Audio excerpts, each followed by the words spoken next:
So we're gonna do 1.5 cups of quinoa, and we're pouring it into the strainer first because we're gonna rinse it under cold water. So you always want to wash the quinoa with cold water before you cook it. Now we're adding the water to the quinoa. We're gonna do 3 cups.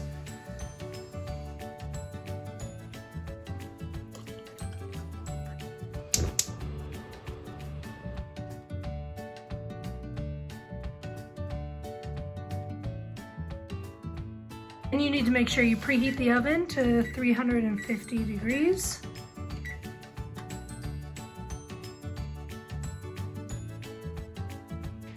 Carter's going to line this baking dish with parchment paper so our bell peppers don't get stuck. So while our quinoa is cooking, we're going to prep all of our vegetables. So first I'm going to cut the tomatoes. I'm going to pull the stem off. When you cut tomatoes, it can be kind of hard to get through the skin, so sometimes you have to pierce it and then slice it down.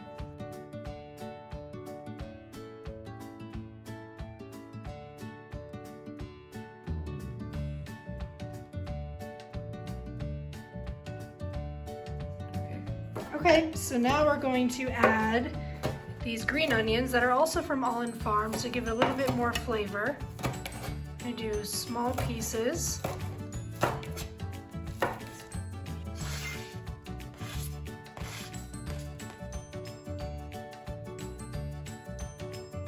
So again, we're going to cut around the center carefully and slowly.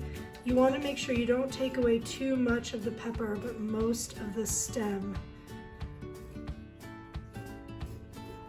Okay, again, we're going to pull it out like this. Kind of like carving pumpkins.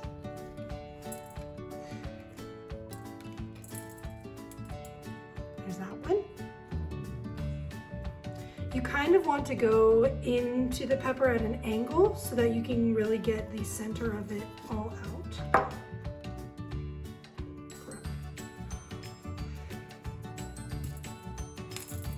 Ta-da!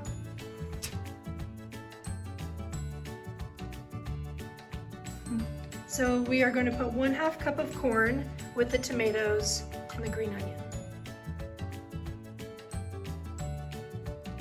Now you're going to add 1/2 cup black beans.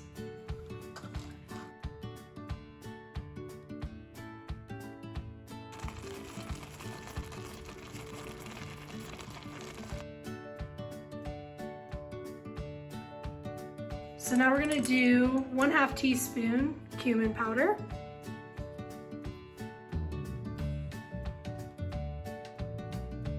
We're doing 1/2 teaspoon garlic powder.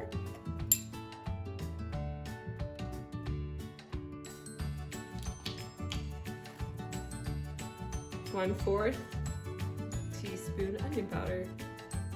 Make that onion powder rain.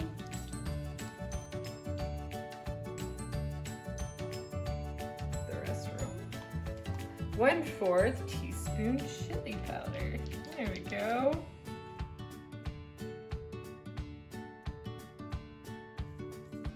You can also do this to taste.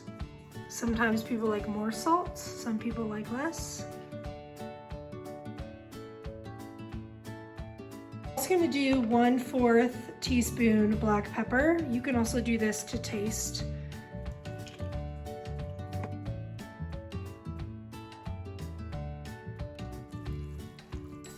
Look how colorful this is. What a rainbow.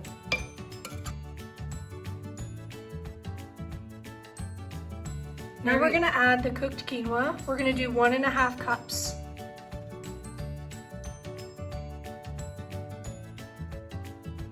This has fruit, which is the tomato. This has vegetables, which is the corn and the onion. And it has good protein, which is the beans and the quinoa.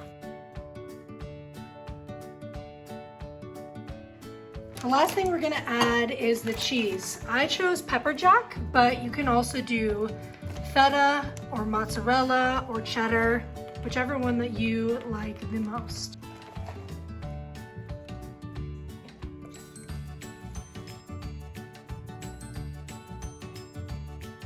Now we're going to fill each pepper with the filling that Carter just made. So you're gonna take a spoonful, drop it into the pepper. Might take 2 or 3 to fill it up. Stuff it. Stuff it. You can kind of press it down so it fills the whole cavity of the bell pepper. That one's good. This is something that you can have your kids do in the kitchen as well.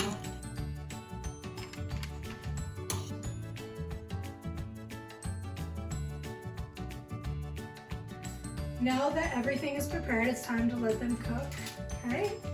For 350 degrees for about 20 minutes. You wanna make sure you check on it often. Good luck, guys.